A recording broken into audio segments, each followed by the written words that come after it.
Bonjour à tous, bienvenue pour ce premier temps fort du vendredi de l'Agora Live de l'expérience client. On va se demander pendant 30 minutes comment devenir une référence de l'expérience client dans les sites de rencontres. Et pour parler de ce sujet, j'ai l'immense plaisir d'accueillir Arnaud Auberger, responsable relations clients France de chez Mythic. Bonjour Arnaud. Bonjour Geoffroy. J'ai l'immense plaisir aussi d'accueillir Alexandra Blin, responsable commercial et marketing chez Axialis. Bonjour Alexandra. Bonjour Geoffroy. Alors on va d'abord commencer par vous Arnaud. Est-ce que vous pouvez présenter Disons Demain à ceux qui ne connaissent pas justement ce site de rencontre et expliquer un peu la typologie de clients et les utilisateurs? Bien sûr. Donc déjà, effectivement, c'est Disons Demain. Alors je vais commencer par Mythic, même si on va parler de Disons Demain. Ça va faire 19 ans aujourd'hui que Mythic essaye, en tout cas, ou aide nos célibataires à rencontrer quelqu'un.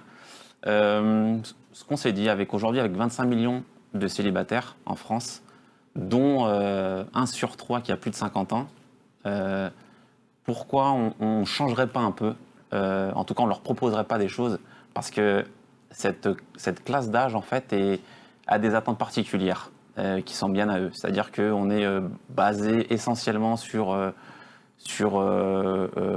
va dire, l'épanouissement personnel. Ils ont juste envie de concrétiser des projets. Il faut savoir qu'ils ont une chance inouïe au final par rapport aux plus jeunes, c'est qu'ils savent ce qu'ils veulent, mais surtout ce qu'ils ne veulent plus. Et nous, on essaie en tout cas de leur fournir ça, de profiter de toutes nos années d'expérience en termes de relations clients, mais nos expériences en termes de dating, pour leur proposer des choses adaptées en tout cas. Et on verra par la suite que c'est vraiment pas ce qu'on pense en termes d'aide et de support. Concrètement, qu'est-ce qui change entre un utilisateur Mythic et un utilisateur Disons Demain? Alors, contrairement à ce qu'on pense, ils n'ont pas le temps. Ils n'ont vraiment pas le temps et ils vont aller dans le vif du sujet. On le verra aussi, je pense, un peu plus tard, mais ils sont très connectés. Et ça, il ne faut pas qu'on se fasse du tout de fausses idées. Ils ne boudent absolument pas tous les sites de rencontres. Pratiquement 40% de nos célibataires de plus de 50 ans ont déjà testé un site de rencontre. Donc ils sont très connectés. On verra par la suite pourquoi ils nous contactent, mais c'est pas pour de l'aide au support, c'est pas pour de l'inscription, c'est pas pour les aider techniquement, c'est pour bien d'autres choses. Très bien. Alors avant de rentrer dans, on va dire, les sujets purement téléphoniques cloud, que s'est-il passé pendant le Covid chez Disons Demain? Ça s'est passé comment, justement, ce passage en confinement? Est-ce qu'il y a eu plus de volume? Je vois où vous voulez en venir, effectivement. C'était pas évident. Alors, grosse période de doute pour tout le monde. Ah oui. Pour nous aussi, parce que n'oublions pas que nous sommes un site de dating où effectivement tout se passe online, mais au bout d'un moment, il faut rencontrer les gens. On s'est dit, qu'est-ce que ça va donner? Et en fait, on s'est aperçu que les gens ont eu besoin d'une occupation, surtout nos célibataires, ou avec le confinement, ils étaient seuls. Donc, on ne peut plus faire de sport, on ne peut plus sortir. Pourquoi on ne s'inscrirait pas sur un site de rencontre, rencontrer quelqu'un? Donc, c'est ce qu'ils ont fait et ça a très très bien fonctionné et on a dû se réinventer de toute façon.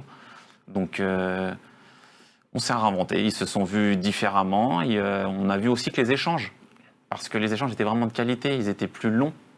Nous, on arrive à constater que des échanges de qualité, non pas en consultant les contenus, mais en voyant les plaintes. On parle des plaintes. Ça clair, quand même. Bien sûr. On ne regarde pas les contenus, c'est interdit. Exactement, exactement. C'est aussi pour ça que j'en viens chez nous, parce qu'il y a cet aspect sécurité, de toute façon. Et si l'utilisateur ne nous le demande pas, nous ne le faisons pas, évidemment. Quand je parle de qualité d'échange, je parle des gens entre eux. Les utilisateurs ne sont pas revenus vers nous en disant « il s'est mal comporté avec moi ». On l'a beaucoup moins eu, ça. Ils ont vraiment pris le temps de se rencontrer, de se parler, de se connaître. Moins de réclamations, moins de modération? Beaucoup moins, beaucoup moins. La modération aussi, parce que les gens s'inscrivent et mettent une photo, une annonce, et ça, on le contrôlera toujours. Donc, plus de modération, mais de la bonne modération, c'est-à-dire valider une photo, une annonce, mettre les profils en valeur. Mais là, ce qu'on va appeler la mauvaise modération, pour un peu faire l'arbitre dans les échanges, beaucoup moins, absolument. D'accord. Et justement, comment les utilisateurs ont-ils plus communiqué, justement? Quels ont été les canaux privilégiés? Parce que je me doute qu'il y a un moment, le chat, ça doit un peu suffire. Vous avez parfaitement raison, Geoffrey. On s'est réinventé, nous au service client, mais surtout le produit s'est réinventé. La base, c'était effectivement de commencer à se connaître, en tout cas à dire qui on était par le biais d'échanges, mais au bout d'un moment, il faut se voir. Donc, on a profité de ce moment-là pour lancer les appels vidéo. Donc, natif sur le. Absolument, absolument, oui. Au bout de quelques échanges, on ne peut pas demander un appel vidéo directement. Il faut déjà que les deux parties soient d'accord. Pas sur un premier échange non plus. Ouais. On sent qu'il y a déjà un bon feeling et on peut déclencher et on propose aux gens de se voir par le biais d'appels vidéo. Absolument. Voilà ce que nous avons lancé et ce que nous a permis ce confinement en tout cas. Très bien. Le téléphone aussi a une place particulière en tant que canal chez vous. Justement, est-ce que vous pouvez me contextualiser comment s'inscrit le projet d'Axialis? Et puis après, Alexandra nous donnera un peu son ressenti justement sur l'historique qui vous unit. Alors par la force des choses et par le confinement, effectivement, on a été obligé d'un peu de changer notre fusil d'épaule sur les canaux proposés durant en tout cas le premier confinement qui a démarré au mois de mars. Il a fallu qu'on opère des changements assez rapides. Donc du coup, nous avions décidé de couper la téléphonie, de n'orienter nos clients que sur les mails et les courriers. De fait, on a pris une vraie leçon, en tout cas, c'était aussi un test sur les futures évolutions de notre service client, c'est que on leur a manqué, puisqu'il faut savoir que sur chaque contact établi avec le service client, une enquête de satisfaction est envoyée. Et dans cette enquête de satisfaction, les gens nous ont remonté qu'il manquait le téléphone. Donc on a tout fait pour le remettre en place. Nos notes survey, en tout cas nos notes enquête baissée, et la principale raison, c'était ce manque de téléphone, absolument, le vrai contact avec les gens, donc on l'a remis très rapidement. Donc ça, c'est une vraie leçon en tout cas. À quel moment des parcours clients, justement, intervient le téléphone de façon sensible chez vous?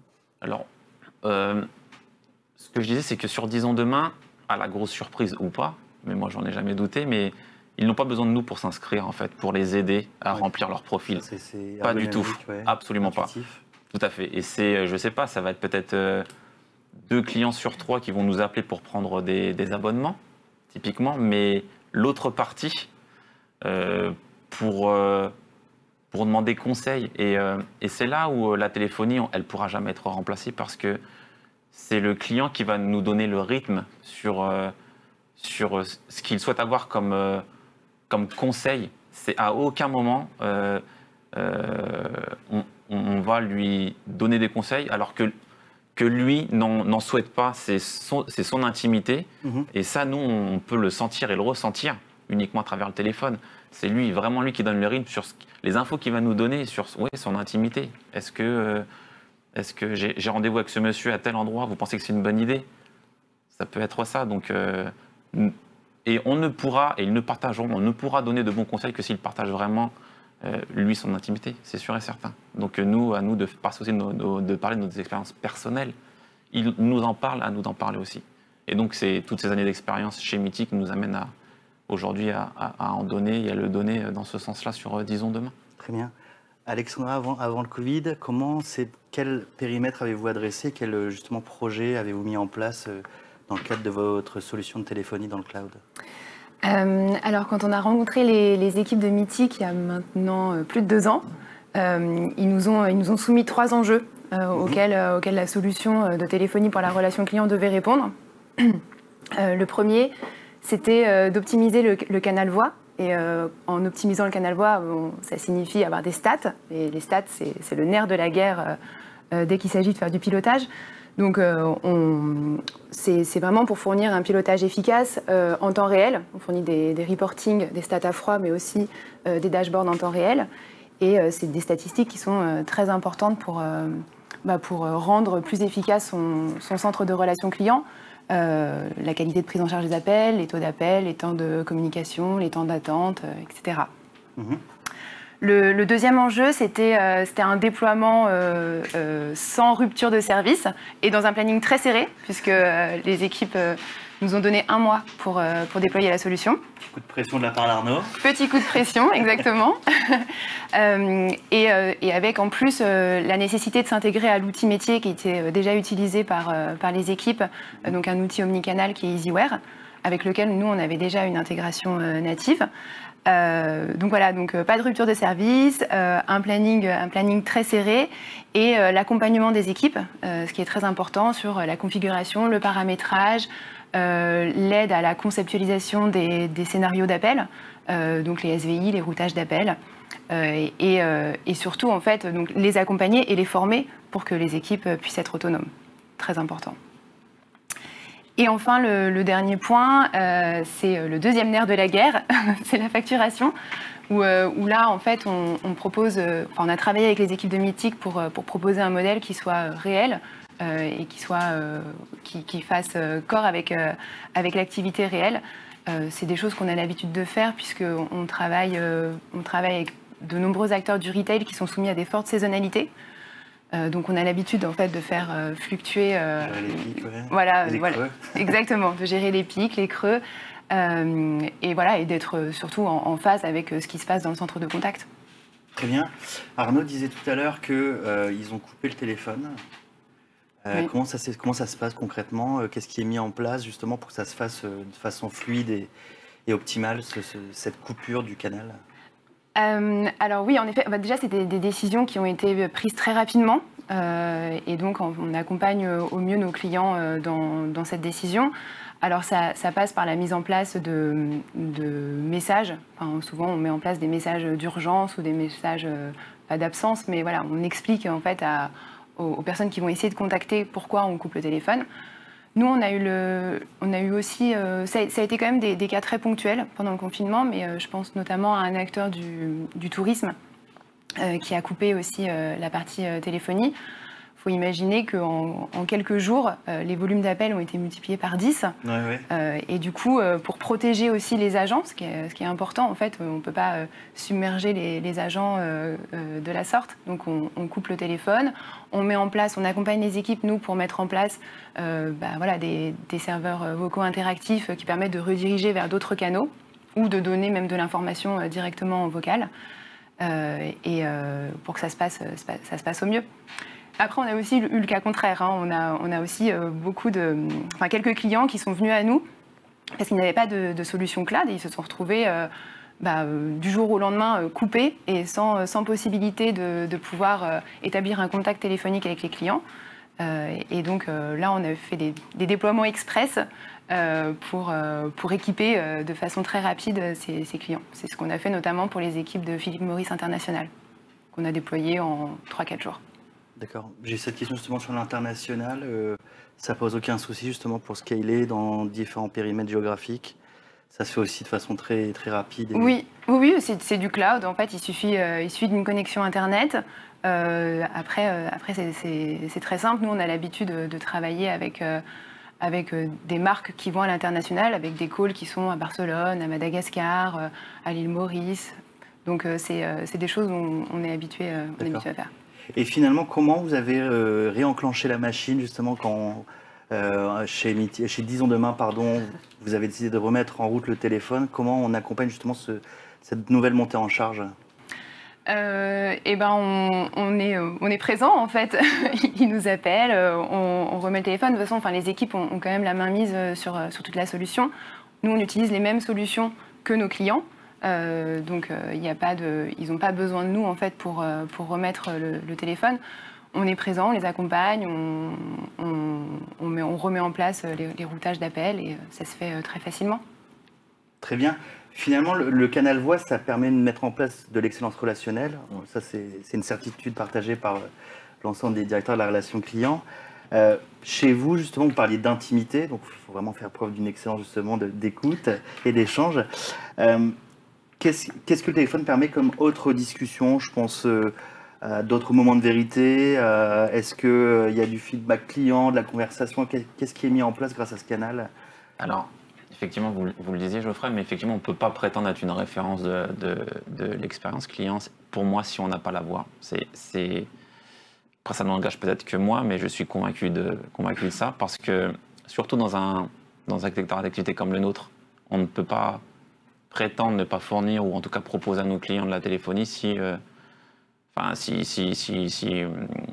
est sur de l'intime. Je le répète souvent, mais c'est eux qui vont donner le rythme et ils ont besoin de nous pour savoir et pour connaître les raisons d'un manque de contact par exemple.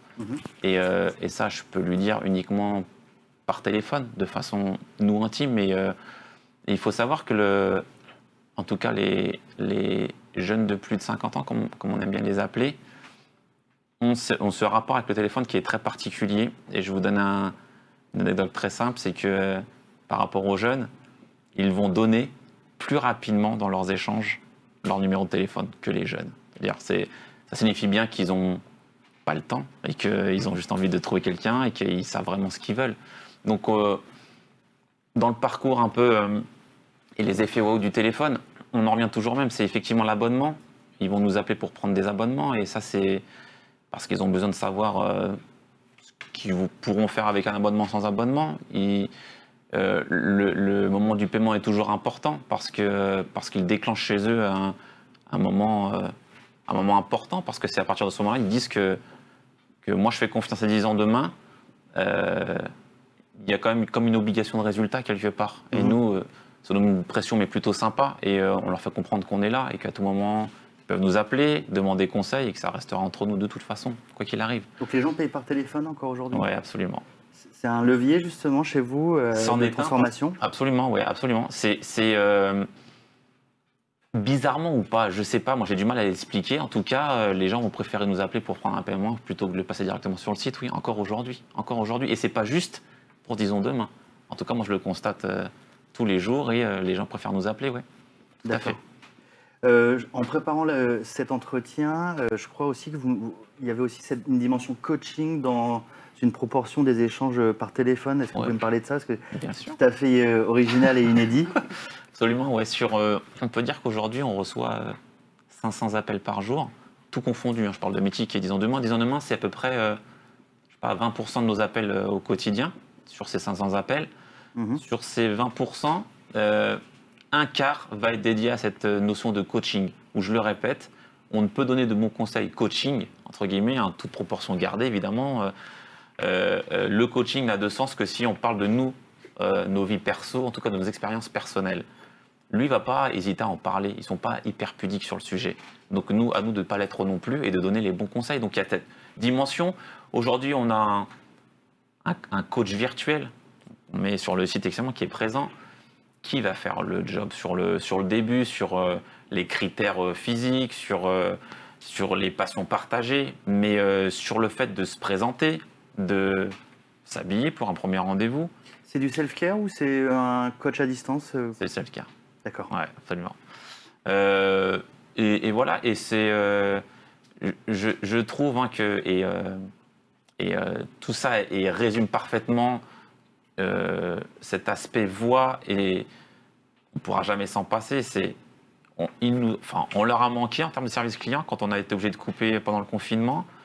La deuxième solution, c'est qu'ils n'hésitent pas à nous appeler pour prendre des paiements et faire du coaching. Et la troisième chose, je ne sais plus ce que je voulais dire, mais la troisième chose, c'est que la voix est tellement importante qu'une des nouvelles fonctionnalités sur lesquelles nous travaillons et que nous commençons à tester sont les messages vocaux. Bah oui, c'est de plus en plus dans l'air du temps. Exactement, donc ça, on y vient et on va le présenter, évidemment. Ouais. Ça résume bien tout ce que représente la voix aujourd'hui. Pas un message dicté, un message, on s'enregistre. Absolument. Comme on fait aujourd'hui avec nos enfants, voilà. Où ils sont très friands de ça, etc. Donc on va prendre son téléphone et la personne a un petit push en disant vous avez un message vocal. Toujours hyper cadré, hyper ciblé, c'est pas au premier échange, et on sent dès qu'il y a un premier... On se dit qu'au bout de 3 échanges écrits, peut-être qu'il y a un vrai contact qui se fait, donc on va proposer, on va pousser cette fonctionnalité-là. Tout comme les appels vidéo, il y a les messages vocaux, absolument. Mais finalement, votre parcours client, le but, c'est de faire sortir le plus vite possible les gens de votre plateforme. Ouais, c'est très bizarre. On a envie. Il faut les garder. Là, l'idée, c'est de les faire sortir. C'est exactement ça. Et c'est très dur. C'est très dur parce qu'on parle de ce fameux taux de churn, j'aime pas forcément employer, mais c'est très compliqué. Ces taux de churn, c'est pas très... Non, absolument pas. Donc on a envie qu'ils sortent, mais on a envie qu'ils sortent pour de bonnes raisons, de toute façon. Donc, de toute façon, aujourd'hui, comme je le disais, il y a 25 millions de célibataires. Par choix ou pas, la vie a fait que, aujourd'hui on sait que c'est, depuis les 10 dernières années, je crois que les divorces ont dû faire x2, donc c'est pas, enfin, pour moi ça reste on est là, quoi. Et on est là pour les aider, uniquement pour les aider. Donc ouais, on a envie qu'ils partent, mais pour de bonnes raisons. On a envie qu'ils trouvent quelqu'un. Alors, je me souviens plus si je vous ai posé la question. Est-ce qu'on a parlé de croissance et de volume des échanges? Est-ce que aussi le nombre d'utilisateurs a flambé? Il a flambé, je ne pourrais pas vous donner les chiffres exacts, et je ne sais pas si on a en pourcentage, à peu près une fourchette? On a fait un +10, +15, oui, absolument. Et beaucoup de femmes. D'accord. Beaucoup de femmes, donc qui s'y sont mis, en fait. Donc, étrangement ou pas, je ne sais pas, je n'explique pas forcément non plus, mais c'est sûr que ce confinement, soit seul, a pesé, et forcément, des choses qu'on n'avait pas l'habitude de faire, on les a faites. Comme les gens se sont mis au sport CGE alors qu'ils n'ont jamais fait de sport, il fallait s'occuper. Et je pense que ça a été occupé. Moi, j'ai fait du crossfit dans mon salon, donc je vois de quoi vous parlez. Ça se voit. Et quel sera l'avenir justement pour vous par rapport aux nouvelles attentes clients? Quelles seront leurs nouvelles attentes par rapport à vous justement? Est-ce que vous pouvez dessiner un peu l'avenir des sites de rencontres là en quelques mots? Alors effectivement, on a franchi un cap avec ces appels vidéo, avec ces messages vocaux. Je pense que nous partirons sur des sortes d'événements, en tout cas d'events, comme aujourd'hui, des fois on fait des groupes sur Skype, sur Zoom, etc., pour passer sur WhatsApp, ou il y a eu la fameuse mode des apéros Skype pendant le confinement. Je pense qu'on va partir sur des choses comme ça, avec des icebreakers bien déterminés, avec des thèmes sur les jeux vidéo, avec des thèmes sur le sport. Des gens qui aiment les mêmes choses seront réunis autour d'une réunion, on fera une réunion, et les gens se verront tous, parce qu'aujourd'hui, les appels vidéo, c'est du one-to-one, donc pourquoi on ne le ferait pas à plusieurs? Donc on va beaucoup partir là-dessus, essayer de retrouver un peu ce qui faisait la force, en tout cas de Meetic Is On Demain, c'était les événements et tous se retrouver, et voilà. Très bien. Je me tourne vers Alexandra avant de passer aux questions-réponses. Quel sera l'avenir justement de la téléphonie par rapport au projet de Meetic? Comment vous projetez justement dans votre relation de partenariat?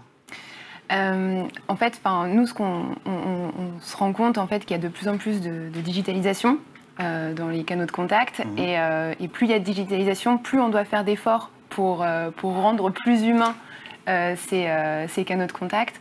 Donc, pour nous, l'objectif, c'est vraiment de fournir des solutions qui équipent les humains, en fait, qui leur permettent de mieux faire leur travail dans des meilleures conditions. Et tout ça en étant serein face à la digitalisation. D'accord. Si on a élargi par rapport à votre portefeuille client, est-ce qu'on adresse finalement les mêmes problématiques de la même façon entre des sites de rencontres, on va dire, d'autres retailers bon, je ne dis pas que les sites de rencontres sont des retailers. Bon, on ne retaille pas sur les rencontres.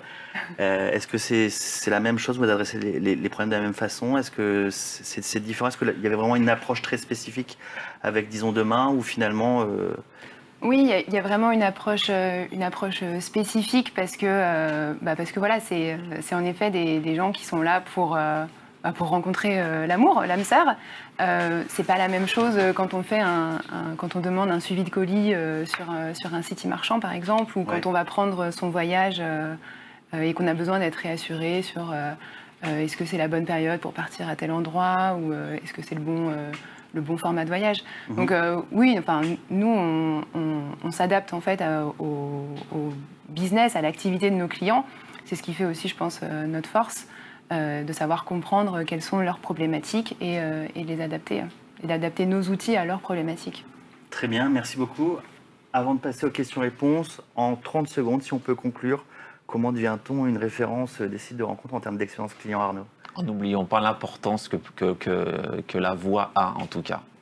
Pour moi, on ne peut pas prétendre être une référence de l'expérience client si on n'a pas ce canal-là à proposer aux gens. C'est impossible. Impossible pour moi. Et de façon agile et avec des coûts maîtrisés visiblement. Exactement. Alors sans transition, on va passer aux questions-réponses. Laurent, en voix off, donc, était sur la plateforme GoToWebinar et a recueilli quelques questions. Laurent, bonjour. Oui, bonjour. Donc j'ai quelques questions. Donc la première, c'est quelles statistiques vous ont été les plus utiles au niveau du canal voix justement pour faire progresser vos agents? J'ai envie de vous répondre sur ce qu'on aime regarder, c'est peut-être l'attente. Aujourd'hui, on arrive à décrocher 98% de nos appels. Il faut savoir qu'aujourd'hui, Alexandra en parlait, mais effectivement, ils sont très très bien adaptés. C'est que on a pris le choix de ne pas avoir de taper 1 pour type de paiement, etc. Quand on téléphone sur notre service client mythique, ou disons demain, on décroche directement. D'accord, pas de SVI. Pas de SVI. On avait envie de donner le sentiment aux gens qu'ils appelaient leurs amis, leur mère, leurs frères. Donc c'est ce qu'on essaye de faire aujourd'hui, pas de SVI. Ouais. Ramener de la proximité. Exactement, oui. Et ça marche plutôt bien aujourd'hui, donc ils se sont adaptés aussi à nos demandes. Alors 98%, vous dites aussi que le délai, ça reste toujours un grand irritant en France, Ouais. d'attendre, ça on ne sait pas attendre en France. Vous avez justement réussi à contracter un peu les délais. Alors généralement, et en moyenne, ils n'attendent pas plus de 10 secondes, oui, absolument. Ah oui. Oui, oui. On Sans essaie d'être... SVI, 10 secondes, c'est... Oui, absolument. C'est en gros, fait le numéro de téléphone, on doit tomber sur quelqu'un. S'il appelle, c'est qu'il a un vrai besoin. Enfin, nous, on part du principe que c'est pas juste pour prendre un abonnement, c'est que je ramène toujours ça à l'intimité des gens et aux besoins et ne pas oublier la mission quelque part sociétale qu'a Mythique et disons demain. Donc, Tout à fait, ouais. nous devons être là, quoi. Et c'est pas rapide, mais être là, quoi, tout simplement. Très bien. Laurent, une deuxième question peut-être? Oui, il reste encore quelques minutes. En fait, alors c'est pour Arnaud, y a-t-il eu en fait une grande différence de la gestion, notamment de la relation client cette année au regard du contexte? Et quelle conclusion vous allez en tirer pour la gestion à venir en fait, et future? Donc ouais, c'est ce que j'en parlais tout à l'heure. Effectivement, on a été, par la force des choses, obligé de couper le téléphone. On l'a très vite remis. Donc ça, nous, on s'était posé la question. Est-ce que le canal téléphone, aujourd'hui, avec tout ce qu'on peut proposer aux clients pour répondre, le WhatsApp, le chatbot, etc., on a tout testé. On s'était aussi posé la question, téléphone, est-ce qu'on peut l'enlever ou pas? Et ben, on a eu la réponse. Ce confinement nous a donné la réponse qui est impossible. C'est impossible. Impossible. Donc la réflexion a très vite, nous, ça nous a aidé aussi dans notre réflexion et ce vers quoi on voulait aller de toute façon. Et si on doit un jour retirer un canal ou de contact, c'est pas le téléphone, c'est sûr et certain. C'est sûr et certain. Et vous avez songé à augmenter le nombre de vos positions ou bien à mettre plus de technologie? C'est vos réflexions pour l'avenir, elles vont vers quoi? Plutôt augmenter le nombre de positions plutôt que la techno. Même si on est déjà hyper proche et on arrive à décrocher rapidement et bien, et c'est plus sur le nombre de positions, et peut-être élargir aussi l'ouverture de notre service client, qui aujourd'hui c'est du lundi au vendredi uniquement. Très bien. Merci Arnaud Auberger en tout cas pour votre avis éclairant sur la gestion de la relation client chez Disons Demain. C'est ça. Voilà, en attendant que j'atteigne mes années clownées. Merci beaucoup Alexandra Blin. Je rappelle que vous êtes directrice commerciale et marketing chez Axialis, une solution dans le cloud de téléphonie. C'est la fin de cette keynote. La session live est à son terme. L'occasion de remercier Axialis, le partenaire de ce webinaire. L'occasion également de remercier chaleureusement nos partenaires médias et institutionnels. Je pense à Ecorezo Business, Sens du client, Franchise et Concept et du service client de l'année, l'Institut national de la relation client, l'Institut du commerce et Agora News Expérience Client. Merci d'avoir assisté à ce temps fort de l'Agora Live Expérience Client. À très vite en replay.